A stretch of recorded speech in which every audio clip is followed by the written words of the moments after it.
Et c'est la réponse de Dieu face à certaines de nos requêtes, certaines de nos prières, de nos demandes.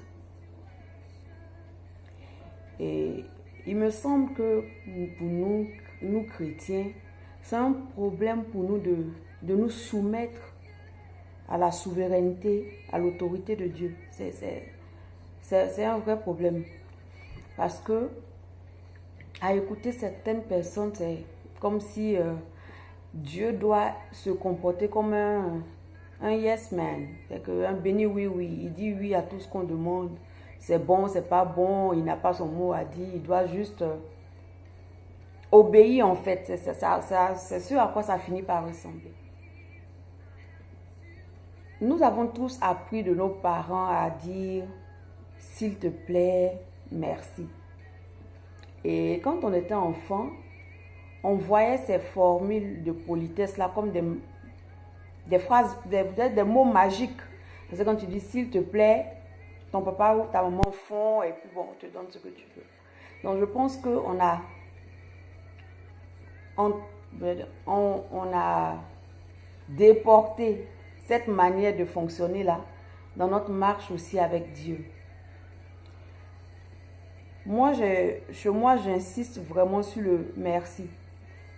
J'ai toujours enseigné à mes enfants de dire s'il te plaît, mais de dire merci, peu importe l'aboutissement de la requête. Je me rappelle qu'une fois, ma fille qui avait encore 4 ans, me trouve dans la cuisine, je suis en train de découper quelque chose et elle voulait aussi découper avec moi.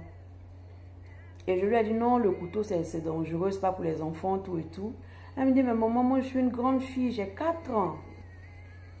Et j'ai dit oui, je sais, tu as 4 ans, tout et tout, mais tu n'es pas assez grande pour utiliser un couteau. Donc elle boude, elle s'en va. Et je la rappelle, je lui dis viens. Elle vient, je lui dis tu n'as pas oublié quelque chose? Elle me dit merci maman. Et elle s'en va en pleurant. J'ai eu le temps plus tard de lui expliquer pourquoi je ne pouvais pas lui donner le couteau, tout et tout, et pourquoi il fallait qu'elle dise merci, même si j'avais refusé de lui donner le couteau. Mais j'ai compris que pour ma fille, dire merci était fonction de l'aboutissement de la requête. Et que pour elle, elle ne peut dire merci que si elle a eu ce qu'elle demande. Si elle va te dire merci pourquoi en fait, si tu ne lui as pas donné ce qu'elle demande. Et j'ai réalisé que c'est comme ça que énormément de chrétiens, y compris moi, hein, c'est de cette manière que nous fonctionnons avec Dieu. Que nous venons devant lui avec une requête et parce que nous avons dit s'il te plaît Seigneur, parce que nous avons pleuré de ceci, nous avons fait cela, nous pensons que nous allons forcément avoir ce pourquoi nous avons prié, sans même chercher à savoir si c'est selon la volonté de Dieu ou pas. Bon. À la limite, ça nous intéresse pas de savoir ce qu'il pense. Nous, on veut qu'il nous donne ce qu'on demande. Et on ne cherche pas à savoir son timing, on ne cherche pas à savoir si... Bon, voilà. Donc, j'ai réalisé qu'on était nombreux à fonctionner comme ça. Et j'ai eu de la peine pour moi-même parce que je me suis dit, en fait, on se dit qu'on appartient à Dieu, mais notre manière d'appartenir à Dieu, comment je vais dire, notre manière d'appartenir à Dieu, on veut que cela fonctionne selon notre compréhension des choses. Je suis sûre que toi-même qui m'écoutes, si on te dit, va te suicider, tu ne vas pas dire oui. S'il te plaît, va te suicider. Non, tu ne vas pas dire oui. S'il te plaît, envoie-moi ton mari et coucher avec lui. Tu ne vas pas dire oui. Parce que tu vas peser le pour et le contre, tu vas analyser les trucs, tu vas essayer de voir, comment ça, sur du long terme, ce que ça va donner. C'est comme ça. Et c'est tout cela que Dieu prend en compte avant de donner une réponse. Parce qu'il nous connaît et il connaît nos lendemains. Donc, il sait.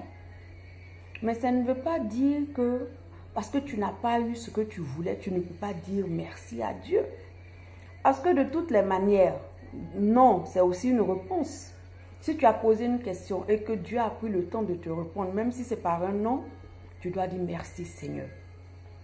Parce que tu ne sais pas ce que ce non-là t'a épargné comme problème. Donc, nous devons apprendre à dire s'il te plaît à Dieu. Je vais dire, ce n'est pas forcément de manière littérale, du genre, oh Seigneur, s'il te plaît, fais comme ça. Non. Ce n'est pas forcément de cette manière littérale-là, mais nous devons apprendre à rentrer dans la présence de Dieu avec action de grâce.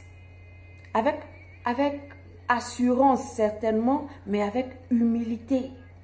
Nous ne devons pas rentrer dans la présence de Dieu avec une grosse tête là, nous sommes autosuffisants, nous on connaît, et puis non. Savoir dire s'il te plaît à Dieu, c'est savoir aussi rentrer dans la présence de Dieu avec humilité. Humilité. C'est savoir dire à Dieu, voilà ce que je demande, voilà ce que je veux, Père, mais que ta volonté se fasse. Et quand tu sais dire à Dieu, voilà ce que j'aimerais, mais que ta volonté prime sur moi, ma volonté, en ce moment-là, tu apprends à accepter son non. Parce que tu es en train de dire, ok, voilà ce que je veux, mais si ce n'est pas ce que tu veux, il n'y a pas de problème, je suis ok avec. Donc nous devons apprendre à rentrer dans la présence de Dieu avec humilité. Nous ne devons pas rentrer comme si tout nous est dû. Il doit faire. Tu es mon Dieu, tu dois faire. Non, il y a une relation. C'est vrai, il y a un partenariat, il travaille avec nous. Mais il y a une autorité, il y a une hiérarchie. Il est le chef. Même si ton chef est cool avec toi et tout ça, vous pouvez causer, vous êtes amis, mais tu sais derrière la tête qu'il est ton chef. Donc, même si vous causez, vous êtes amis, tout et tout, il y a quand même cette manière de lui parler là qui, voilà, tu veux un peu contrôler ta manière de faire avec lui. Donc, il faut que notre manière de rentrer dans la présence de Dieu dégage une odeur plaisante pour lui. On ne peut pas décider de remercier Dieu seulement quand ça va dans notre sens. Non. On ne peut pas dire à Dieu, oh Éternel, tu es bon, tu es ceci, juste parce qu'il a fait dans le sens de ce qu'on voulait. Et le jour où il nous dit non, il nous dit non, je ne veux pas que ça se passe comme ça, ou bien c'est pas maintenant, on oublie de lui dire merci. Non, ça ne doit pas fonctionner comme ça. Si on dit qu'il est omniscient, c'est-à-dire qu'il connaît toutes choses, mais si c'est lui qui connaît toutes choses, alors soumets-toi à sa décision. Parce que sûrement qu'il a dit le non là, c'est pas parce qu'il a envie de te voir souffrir. Je dis toujours, Dieu n'est pas un tyran qui est assis quelque part et puis il regarde et puis il dit, oh aujourd'hui je vais maltraiter Josiane, oh demain c'est Clarisse que je vais frapper, flageller. Non, nous sommes ses enfants. Nous sommes ses fils, nous sommes ses filles. Il veut nous voir grandir. Il veut nous voir maîtriser les choses célestes. Il veut nous voir comprendre en profondeur ses intentions, sa volonté pour sa création. Donc nous devons apprendre à rentrer dans la présence de Dieu avec action de grâce, avec humilité, avec assurance, mais aussi lorsque nos prières ne sont pas exaucées dans le sens de ce qu'on aurait aimé, qu'on sache dire merci à Dieu. Parce qu'il a pris son temps pour te dire non. Ou bien il a pris son temps pour te dire pas maintenant. Donc il faut qu'on sache aussi lui dire merci pour ce qu'il n'a pas fait. Parce que nous on dit seulement merci pour ce qui est fait et ce qui n'est pas fait. Parce que ce qui n'est pas fait, t'as peut-être protégé de quelque chose que tu n'as pas vu. Ou bien que tu ne comprends pas. Parce qu'il y a deux exemples qui m'ont marqué dans la Bible. Il y a l'exemple de Jésus qui, à la montagne, qui à Gethsémane, était agonisant par rapport à ce qui était sur le point de lui arriver. Mais Jésus avait toutes les raisons de demander à Dieu d'enlever cette coupe-là de son chemin. Il a prié, il a prié, il a prié. Mais Dieu a dit non. Il a dit, si tu veux, enlève cette coupe-là. Il dit, s'il te plaît, enlève cette coupe-là, Éternel. S'il te plaît, enlève. Mais de toutes les manières, que ce soit ta volonté qui se fasse. Donc ça veut dire que Jésus était prêt à accepter le non de Dieu. Parce que enlever la coupe là, si Dieu l'avait fait, en ce moment Dieu lui aurait répondu oui. Mais en disant de toute manière que ta volonté prime sur la mienne, il était prêt à accepter le nom de Dieu. Donc quand c'est comme ça, le nom de Dieu ne te fait pas mal. Quand il te dit non, parce qu'il n'a pas enlevé la coupe. Jésus a bu la coupe là. Mais nous, on va demander à Dieu sans prendre en compte qu'il est souverain, sans prendre en compte qu'il voit mieux que nous, sans prendre en compte qu'il est plus intelligent que nous, qu'il est plus avisé, qu'il comprend mieux. Donc on va lui demander avec notre expertise humaine et on veut en quelque sorte l'obliger à accepter ce que nous on veut. Ça ne fonctionne pas comme ça. Tu peux venir avec un dossier bien monté qui, toi, à ton avis, c'est solide. Tu viens me proposer ça à Dieu, puis je dis non. On ne va pas faire ça comme ça. On va faire ça d'une autre manière. Tu dois venir avec humilité, soumission devant Dieu. Quand tu viens devant Dieu, ah Éternel, voilà. Mais qu'est-ce que tu me proposes ou bien qu'est-ce que tu penses que je dois faire? Parce qu'en fait, c'est ça. Si tu ne demandes pas à Dieu c'est quoi son plan, tu vas lui proposer des choses qui sont contre ce qu'il veut faire avec toi. Et quand c'est comme ça, tu vas avoir l'impression qu'il te dit non tout le temps. Mais c'est parce que tu ne t'alignes pas sur le chemin qu'il a tracé pour toi.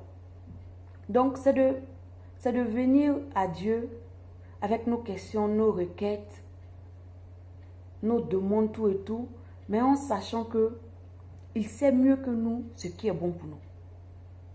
Il sait mieux que nous ce qui est bon pour nous. Et il sait à quel moment nous donner ces choses que nous demandons peut-être aujourd'hui par ignorance.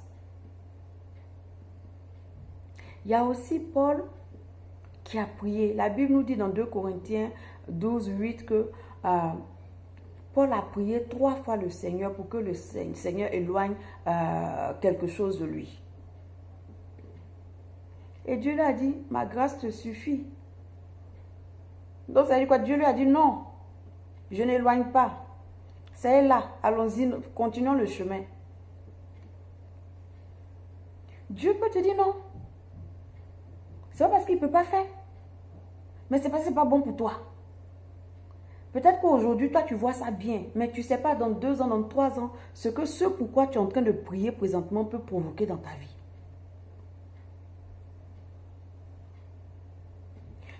Ce pourquoi tu es en train de prier, jeûner aujourd'hui, puis tu ne veux pas que Dieu regarde ailleurs. Là.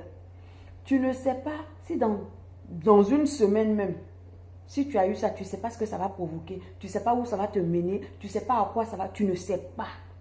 Tout ce que tu sais, c'est la projection limitée que tu as pu te faire. Mais au-delà de ça, tu ne vois rien. Donc, il faut toujours comprendre et accepter que Dieu voit plus loin que nous. Il est souverain. Il connaît plus que nous. Il connaît plus que nous. Et si tu acceptes la souveraineté de Dieu, si tu acceptes l'omniscience de Dieu, en ce moment-là, tu vas comprendre que même son nom, le fait qu'il te dise non, comporte dans son essence de l'amour pour ta vie. Parce que Dieu a un projet pour ta vie. Il veut que tu fasses certaines choses. Donc, il va te protéger pour ne pas que tu t'éloignes, que tu sortes du chemin sur lequel il veut que tu marches. Donc, il y a certaines demandes que tu vas faire qui, à ton sens, sont bien pour ta vie, mais selon la compréhension de Dieu, selon la pensée de Dieu, parce que les pensées de Dieu ne sont pas les mêmes que les nôtres. Donc, tu proposes, tu pries, tu dis Seigneur, voilà, et il te dit non. Mais ne rentre pas dans une rébellion ignorante. Parce que ce serait dire à Dieu, mais toi tu ne sais pas ce qui est bien pour moi. Tu es en train de dire à Dieu que Dieu ne sait pas ce qui est bien pour toi quand tu te mets en colère parce qu'il a dit non. Ou bien tu es en train de dire à Dieu que Dieu ne sait pas lire le temps, il ne sait pas lire les événements, qu'il ne comprend pas tes circonstances. C'est ce que tu es en train de lui dire. nous devons comprendre que même son refus comporte dans son essence de l'amour pour nos vies. Et que quand Dieu dit non, ce n'est pas pour nous faire souffrir.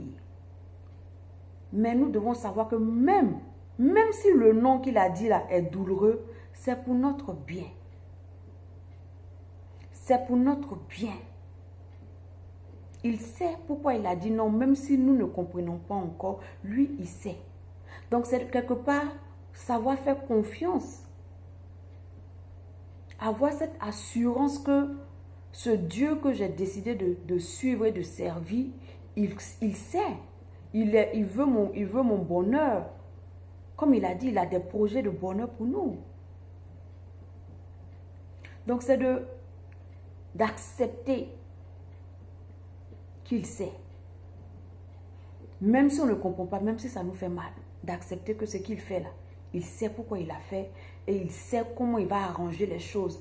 Peut-être même que ce que tu as demandé pour aujourd'hui, il ne t'a pas donné aujourd'hui, il t'a dit non aujourd'hui. Peut-être que dans une semaine, ça sera le moment propice pour recevoir ce que tu as demandé il y a une semaine passée. Et il va te donner. Et tu vas mieux profiter. Peut-être que ce pourquoi tu pries actuellement, il ne peut pas te donner parce que tu n'as pas la maturité pour gérer ça, pour que ça puisse être productif. Peut-être que tu n'as pas la maturité et que là où tu es en train de prier pour demander, s'il te donne, toi-même tu vas gâcher ça. Toi-même tu vas bousiller ça de tes propres mains. Donc il attend, il te dit non, c'est pas maintenant. Il te donne du temps pour que tu puisses grandir, comprendre certaines choses, afin que s'il te donne ce pourquoi tu pries, tu puisses mieux en profiter. Notre Dieu n'est pas un Dieu mauvais. Il n'est pas mauvais. Il n'a pas des plans de malice pour ta vie. Il ne cherche pas à te détruire. Il ne cherche pas à te punir inutilement ou bien te tabasser parce qu'il le peut. Non. Ce n'est pas ce genre de Dieu qu'il est. Il est un Dieu d'amour. Il cherche à construire son peuple. Il cherche à faire grandir ses enfants pour avoir des fils et des filles. Pour pouvoir hériter de la connaissance.